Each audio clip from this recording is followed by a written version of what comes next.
Приветствую вас, друзья, в творческой студии Елены Тюриной. И сегодня я вам покажу, как я рисовала синичку.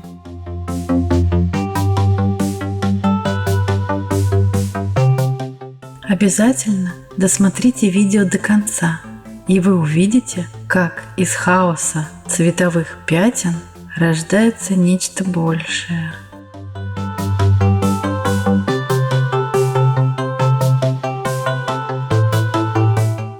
Весь процесс рисования будет сопровождать моя авторская музыка.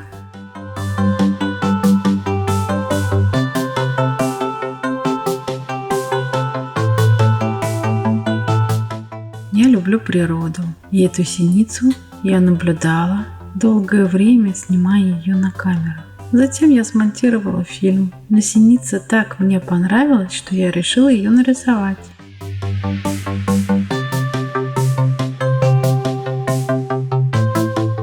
Синицы в саду клевали наши подсолнухи, которые мы посадили для них, так как семечки подсолнечника не успевают вызревать в нашем климате. Но и синичкам нравятся и молочные семечки.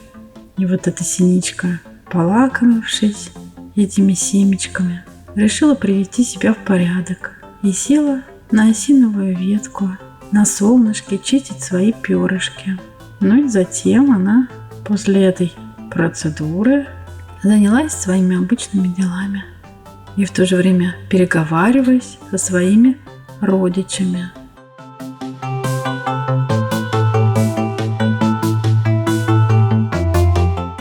У нас в саду есть кормушка для птиц, и мы никогда не забываем их подкормить, особенно в холодное время года.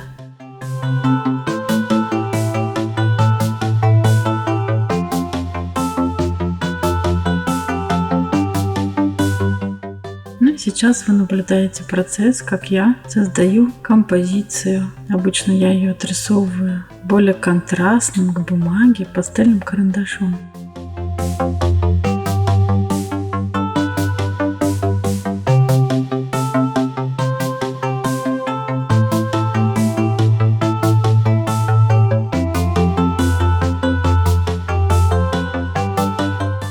Так как я рисую на почти гладкой бумаге, которая имеет не очень выраженную фактуру, то я беру мелки среднего цветового тона и начинаю прокладывать фон.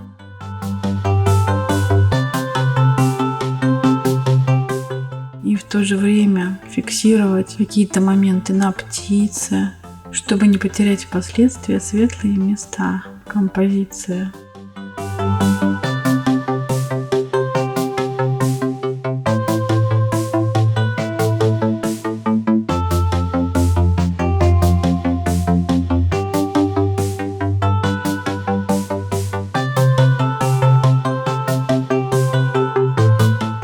Если я начну с темных мелков, то светлый поверх будет очень трудно проложить, так как бумага не выдерживает многослойности нанесения пастельных мелков. Ну и поэтому я постепенно набираю средние светлые тона.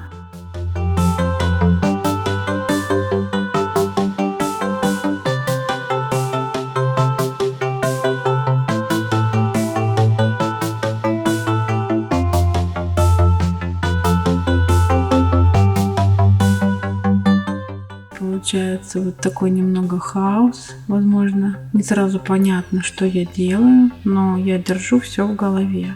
Всю композицию в целом я вижу, как должно у меня все сложиться. Где-то я уже намечаю цвет желто-лимонный. Немного более желто приглушенный использую в фоне. Также более светло-оранжевые цвета.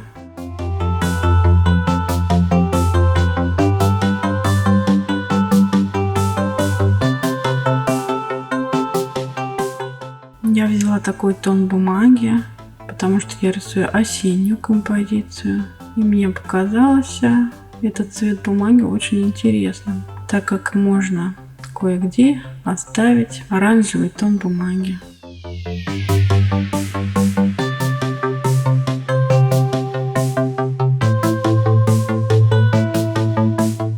Теперь я более контрастно проложила веточку на дальнем плане, тонкий ствол дерева, и начинаю постепенно вводить зеленые оттенки, более приглушенные.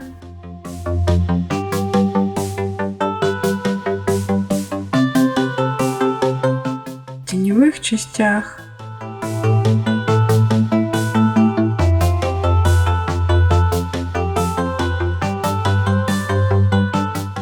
Так постепенно я прорабатываю, растушевываю.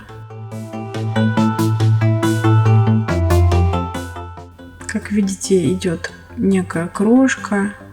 Пастель не очень хорошо схватывается с бумагой, хотя это бумага Rembrandt.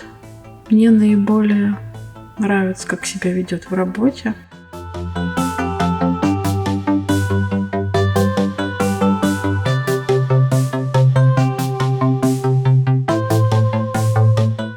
После теплых зеленых оттенков я добавляю более холодные зеленые оттенки пастельных мелков.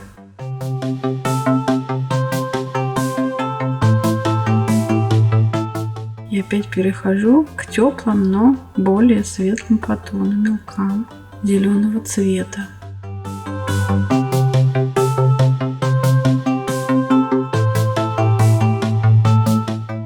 И пока вам, скорее всего, непонятно, но я веду работу постепенно, в целом.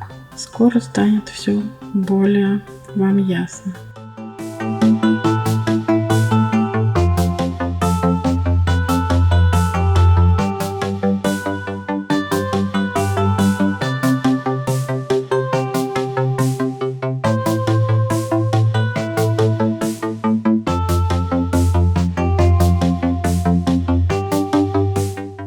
Когда работаешь с бумагой такого типа, когда знаешь, что можешь приложить только один слой пастели, конечно, приходится осторожничать.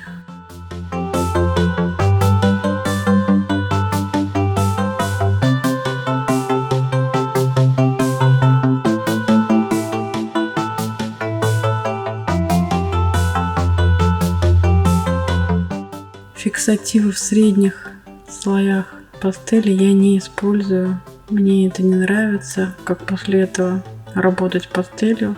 Уже ничего не смешать между собой. А когда накладываешь пастель слой за слоем, происходит самопроизвольное смешивание цветов, и получаются очень интересные эффекты.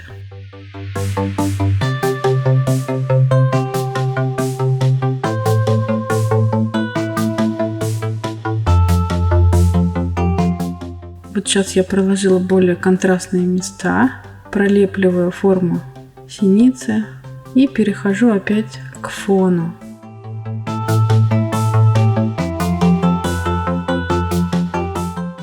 Фон должен быть у нас более обобщенным, чем передний план.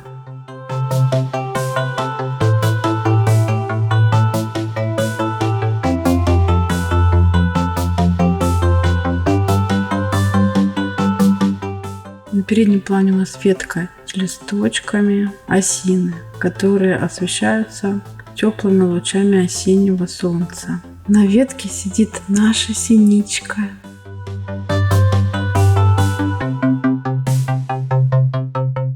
Вот я взяла средний тон зеленого мелка и продолжаю прорабатывать листочки осины.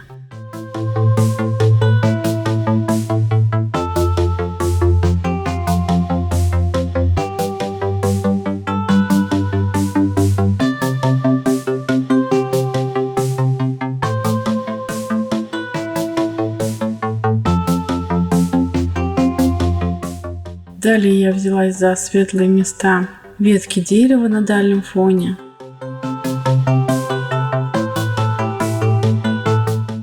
На переднем плане на ветке тоже обозначим свет. поработаем с тенями. Теперь я взяла очень темный контрастный зеленый цвет, чтобы определить, где у нас все-таки тень, и немножко зафиксировать эти моменты.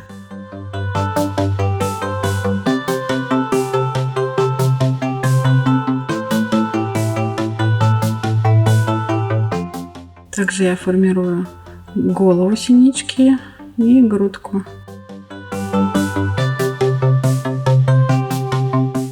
И перья. И опять возвращаюсь к листьям осины, которые шелестят на ветру.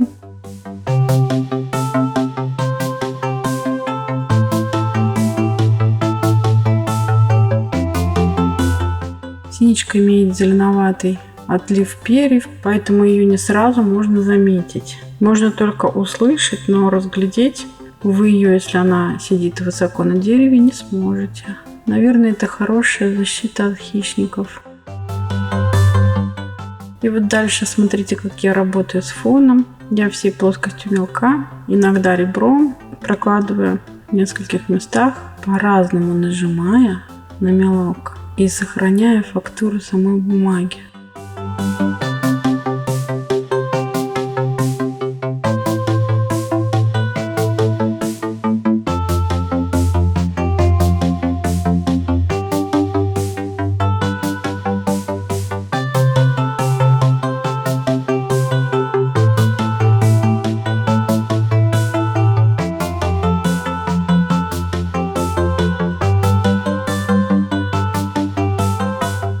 Мне очень нравится этот эффект, когда сохраняется нижний слой бумаги и он мерцает сквозь слои пастели.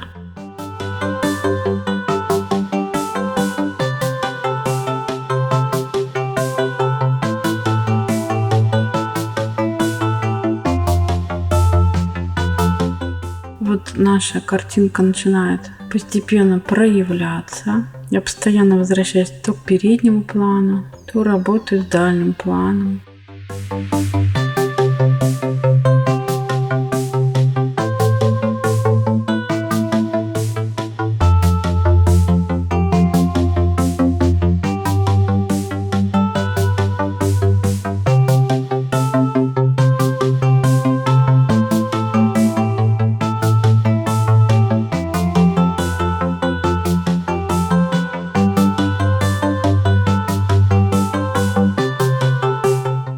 Теперь я взяла такой фиолетово-розовый мелок. Он очень хорошо контрастирует с моими зелеными оттенками композиции, усиливая цветовое решение.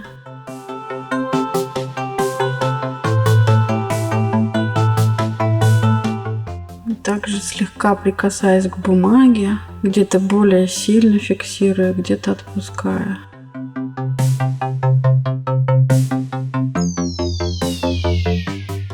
Теперь мы взяли бирюзу, такой светло-бирюзовый оттенок. Он немного добавит воздуха в нашу композицию.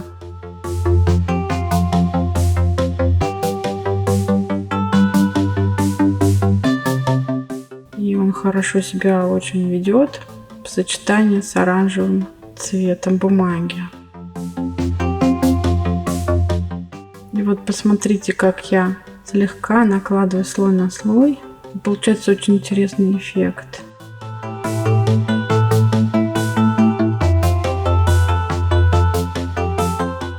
Где-то на листочках отражается небо, так постепенно пролепливается форма.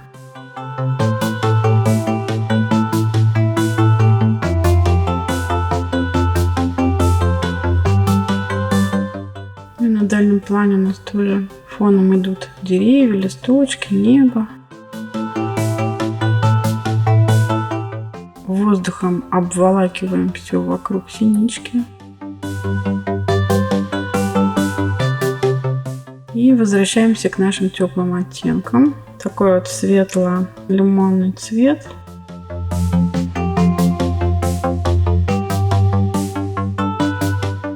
Мы им обозначаем солнечные лучи.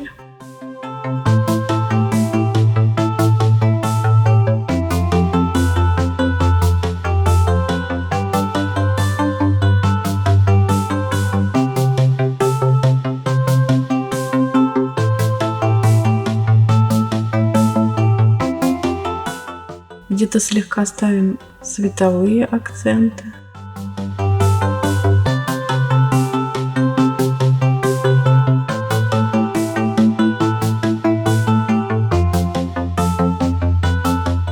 Переходим опять к холодным. Так мы чередуем теплые и холодные оттенки. Работаем как краем мелка, так и всей плоскостью.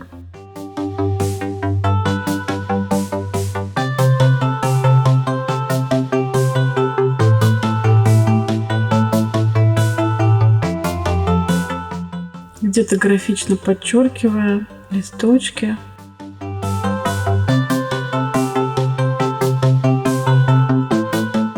Цвет на веточке.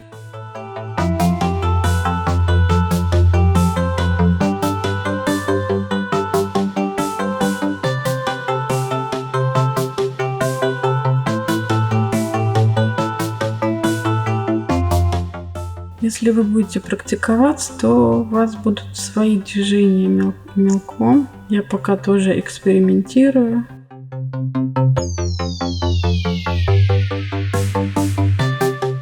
Перехожу вновь к птице. Синица имеет желто-зеленоватую грудку.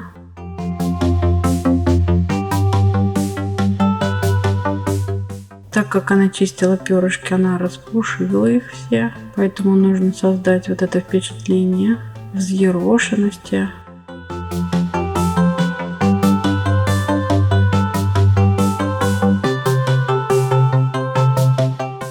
Я сначала поработала со светлыми оттенками, теперь я добавляю полутона.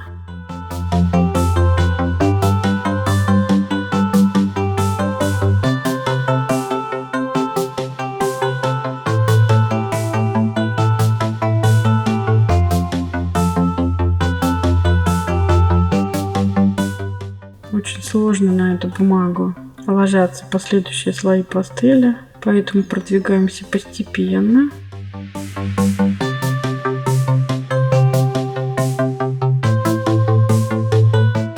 Это карандаши Caran d'Ache. Пастель у меня была Сенелье.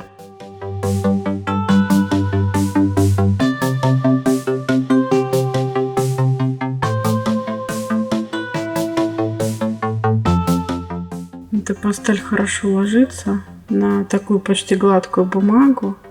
Если она осыпается, то немного.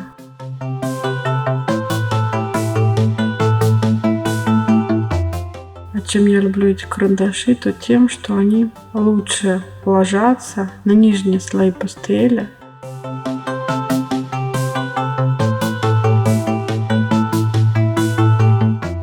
Ими можно и растушевать нижние слои пастели, и зафиксировать, проработать.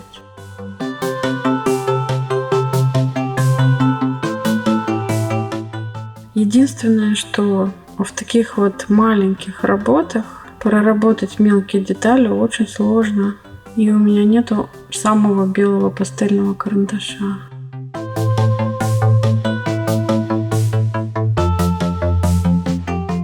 Вот появляются у нас щечки синички, теперь она более узнаваема.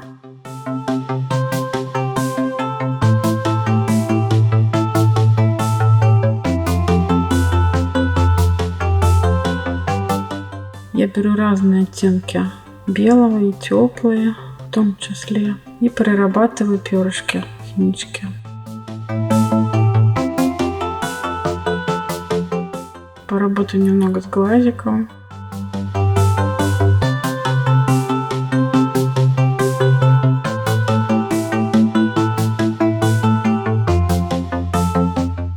И возвращаемся опять к перышкам.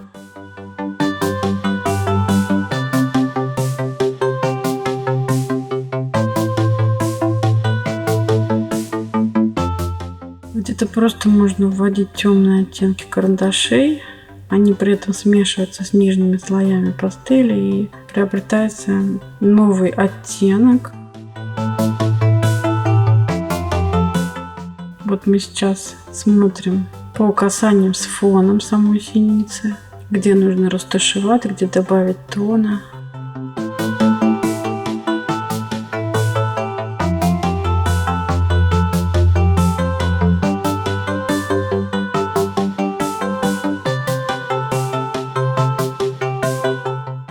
Конечно, карандашами в таких мелких работах рисовать одно удовольствие. Вот я растушевываю чуть-чуть слои пастели, чтобы они зафиксировались на поверхности бумаги. Иначе после работы они через какое-то время могут осыпаться.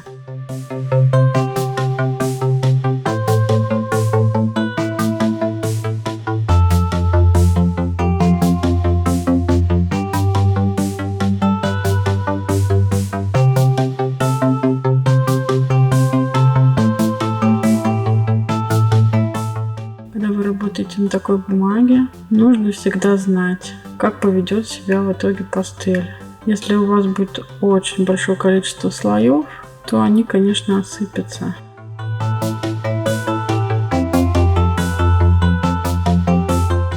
Этот момент нужно держать в голове, но это приходит с практикой. Нужно просто больше работать.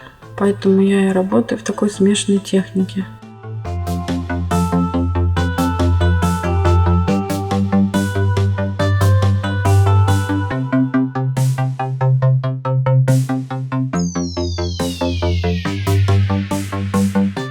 Карандаши кое-где работают просто как растушевка, добавляя слегка некий оттенок.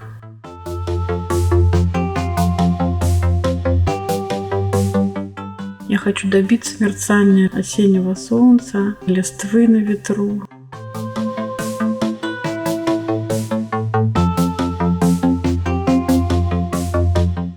Осень вообще прекрасное время, особенно когда деревья стоят такие нарядные. Желтые, оранжевые оттенки, зеленоватые.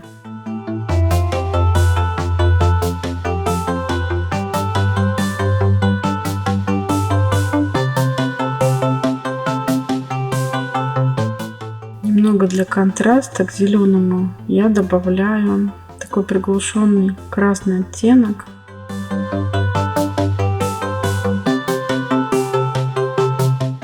Сам оттенок очень красивый. И посмотрите, как работа заиграла.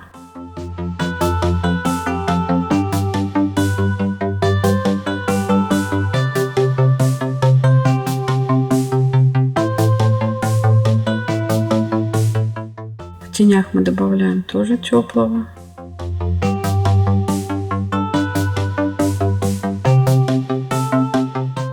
Тут масса рефлексов, поэтому однозначно сказать, что тень теплая, свет холодный, мы не можем, потому что у нас есть холодные оттенки отражения неба в листьях.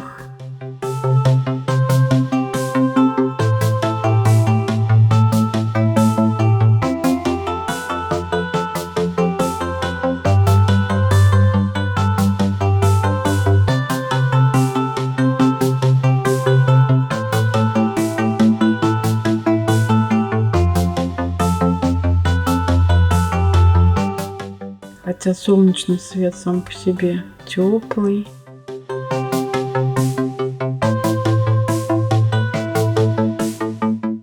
Все, глазки мне не дают покоя, и клювик немножко прорабатываем.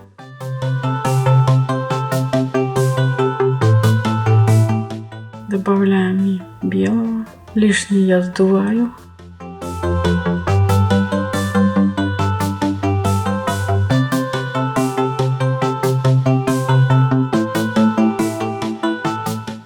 Вот когда мы добавили светлые оттенки, это как бы не совсем белый цвет.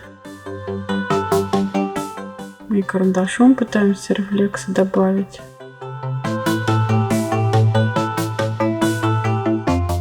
Ну и дальше мне захотелось проработать цвет на ветке, на почках самой осины.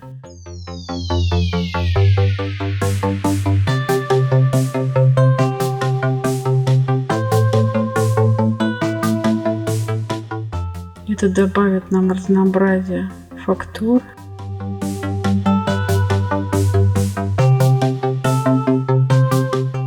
И работа будет живой.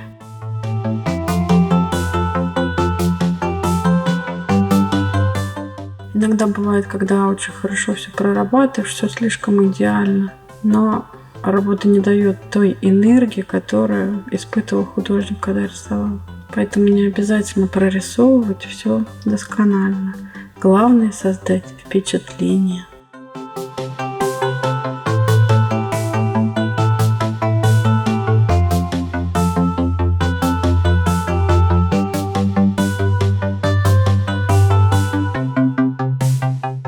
Как вам синичка?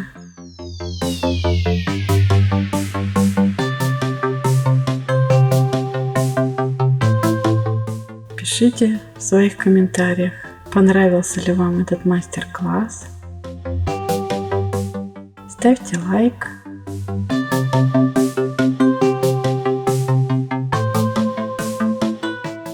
Если вы не подписаны на творческую студию Елены Тюриной, подписывайтесь, чтобы не пропустить новые интересные публикации.